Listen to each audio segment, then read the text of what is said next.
Perdana Menteri Spanyol Pedro Sánchez mengumumkan akan memberikan bantuan sebesar 46 juta euro kepada otoritas Palestina. Pihaknya juga berjanji untuk memantau secara ketat Israel dan Hamas guna mematuhi perjanjian damai.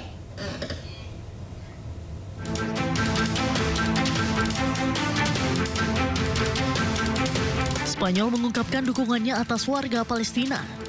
Janji itu muncul hanya beberapa minggu setelah parlemen Spanyol menyetujui larangan permanen atas ekspor dan impor teknologi pertahanan dan penggunaan ganda ke dan dari Israel. Hal ini merupakan sebuah langkah yang secara luas dilihat sebagai sinyal politik penentangan Madrid terhadap konflik Gaza.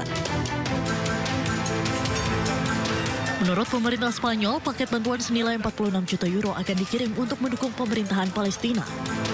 Dana tersebut akan membantu memastikan stabilitas keuangan otoritas Palestina dengan menanggung gaji dan layanan penting.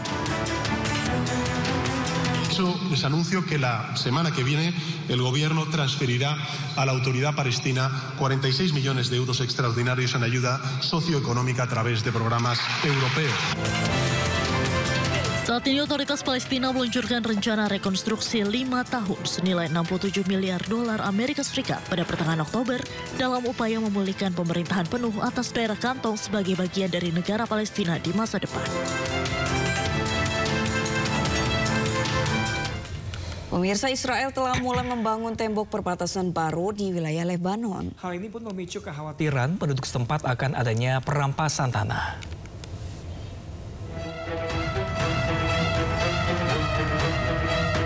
Israel mulai membangun tembok perbatasan baru di dekat kota Aitaron di Lebanon Selatan. Nampak alat berat sedang membangun tembok di sebuah pos yang sebelumnya direbut oleh tentara Israel saat berperang melawan Hizbullah tahun lalu. Kendaraan militer dan tank Israel juga terlihat bergerak di area tersebut. Warga setempat pun khawatir bahwa Israel mungkin berusaha memperluas kendali teritorialnya dan akan merampas tanah mereka. Presiden Lebanon Joseph Aoun menyatakan bahwa negaranya belum menerima tanggapan apapun dari Israel melalui mediasi AS mengenai negosiasi pengembalian wilayah yang diduduki. Diketahui Israel telah melancarkan beberapa serangan di wilayah Lebanon sejak perjanjian gencatan senjata dengan Hizbullah berlaku pada 27 November 2024.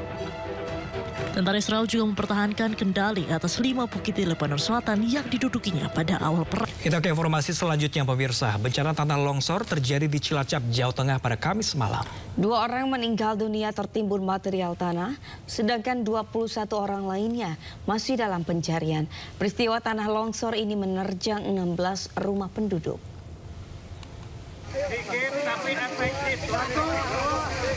Tim Basarnas, TNI, Polri, dan relawan melakukan pencarian korban tanah longsor yang terjadi di Desa Cibui, Kecamatan Majenana, Cilacap, Jawa Tengah, Kamis malam. Tanah longsor menerjang 2 dusun Tarukahan dan dusun Cibui. Sebanyak 16 rumah warga tertimbun material longsoran tanah. Peristiwa ini menyebabkan 2 orang tewas tertimbun tanah longsor. Kemungkinan korban akan terus bertambah. Pasalnya berdasarkan data BPBD Cilacap, sebanyak 20 orang lainnya belum ditemukan. Tim SAR gabungan berhasil mengevakuasi korban dari reruntuhan rumah warga. Tanah longsor ini terjadi pada Kamis malam pukul 21 waktu Indonesia Barat.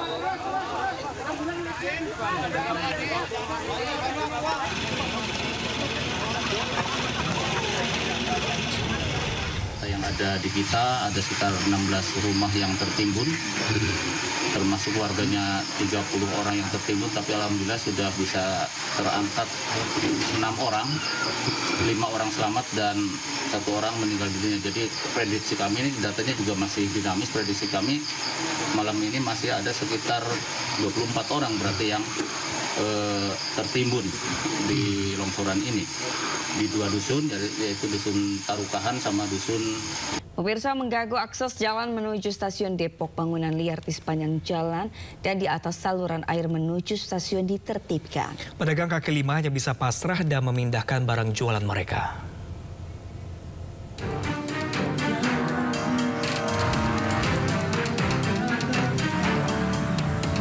Puluhan petugas gabungan Satpol PP, Kepolisian, TNI, Dinas Perhubungan, dan PT KAI menertibkan bangunan liar yang berdiri di sepanjang jalan dan saluran air menuju stasiun Depok Lama, Kota Depok, Jawa Barat.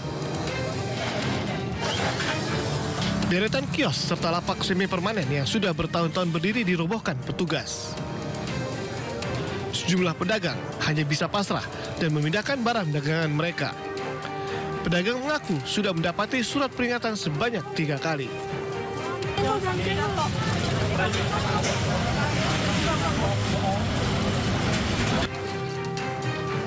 Penertiban ini merupakan bagian dari upaya pemerintah Kota Depok menata kawasan sekitar stasiun agar lebih tertib dan nyaman bagi masyarakat.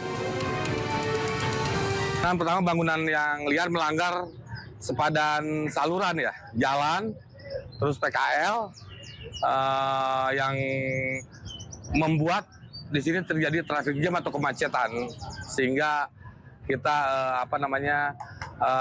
sesuai dengan standar operasional. Alhamdulillah, bapak-bapak, teman-teman bisa suasananya bisa kondusif, berjalan dengan lancar. Total ada 110 pedagang yang ditertibkan karena tidak mengindahkan 3 kali surat peringatan yang dilayangkan sebelumnya.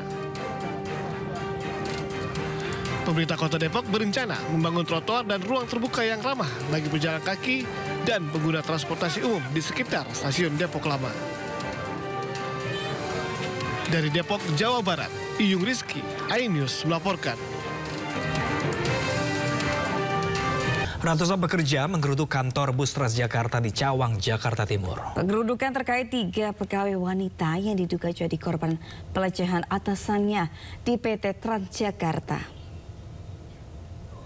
Berapa di depan mobil komando? 1, 2, 3. Ayo perempuan. Dengan bentangkan spanduk berisi tuntutan dan berorasi di atas truk komando, ratusan pekerja menggeruduk kantor PT Bus Transjakarta di kawasan Cawang, Jakarta Timur.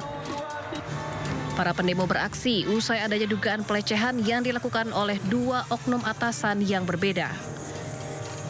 Ratusan massa mengatasnamakan dirinya pimpinan unit kerja Serikat Pekerja Dirgantara Digital dan Transportasi Federasi Serikat Pekerja Metal Indonesia PT Transportasi Jakarta menuntut agar memecat oknum atasan tersebut. 6 tuntutan juga disuarakan dalam demo. Informasikan pelaku hanya diberikan SP2. Ini tidak sesuai dengan apa yang kita harapkan. Dan kita pertanyakan kembali keseriusan daripada manajemen untuk mengusut tuntas kasus ini. Aksi akhirnya bubar setelah pihak perwakilan pendemo diterima oleh atasan PT Transjakarta yang berjanji akan menyelesaikan masalah dugaan pelecehan. Dari Jakarta, Rio Manik, iNews melaporkan. Sementara itu pemirsa, polisi Israel melarang sejumlah umat Kristiani untuk memasuki sebuah gereja di Yerusalem. Mereka memblokade akses bahkan menyerang jemaat yang mencoba untuk masuk ke gereja.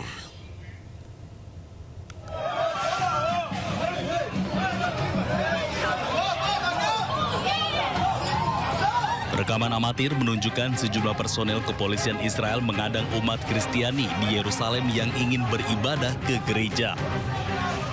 Mereka memblokade akses masuk ke gereja serta memasang pagar di sekitar.